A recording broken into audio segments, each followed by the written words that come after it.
The Midwest is home to some of the country's richest farmland, and the flooding has already caused crop damage and livestock deaths. The losses have hurt many farmers and ranchers who were already struggling to maintain their livelihoods. Let's bring in Blake Hurst. He is the president of the Missouri Farm Bureau. He joins us now from Tarkio, Missouri. Thank you so much for being with us, Blake. Thank you. If you could help us understand by painting a picture for us, what was the economic reality for farmers in the Midwest before the floods hit? Well, we've been suffering from low prices. Prices have been down for 5 years in a row. And although until this flood, we've had some pretty good yields. We've seen profits drop because prices have dropped since the 2012 and 2013 highs. It was compounded, of course, by the trade troubles, by the trade dispute with China, Mexico, Canada. And so all these things have made farming not very profitable in the last couple of years. And now we're seeing such devastation. These images out of the Midwest are really so remarkable. I mean, how is the flooding going to affect these farmers in the short term? Well, we've got literally hundreds of square miles underwater on the western side of the county. I live about 6-7 miles away from where the floodwaters have reached. They probably will not be planted this year. In 2011, they were underwater for several months. I would anticipate that's going to happen again.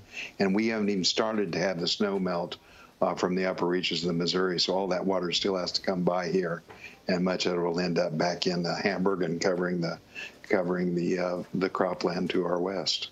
And I imagine there have been floods there before. Does it seem different to you, what we're seeing this year? This one is worse. We had a major one in 1993 and another one in 2011. This one is worse. It has impacted more small towns up and down the river, and we had much less warning. And one of the terrible things that's happened, a lot of millions of bushels of grain were stored up and down the river. People didn't have time to move that in 2011. They had some warning. They were literally hauling grain 24 hours a day. This time we had maybe 48 hours of warning, not enough time. Steel grain bins are collapsing as the grain inside them swells up. It sounds like gunshots as the bolts break and the bin collapses.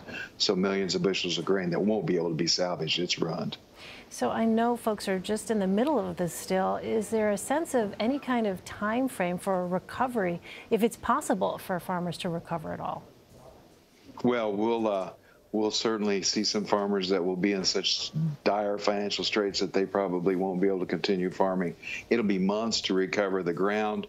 There'll be sand deposits. There's roads washed out, bridges washed out. The major interstate that runs through here is closed for over 100 miles. So literally all the traffic that was on the interstate is going up 2-lane roads through the small towns. Traffic is unbelievable. We won't be able to get fertilizer for our farm. Most of it comes from Nebraska. Won't be able to cross the bottom for months. We have no idea how we'll get supplies to do our planting here in about a month when we would typically start planting. And for those folks who really are just on the brink and were just getting by before this flooding, what happens to them, the folks who feel like there's no way that they'll be able to recover?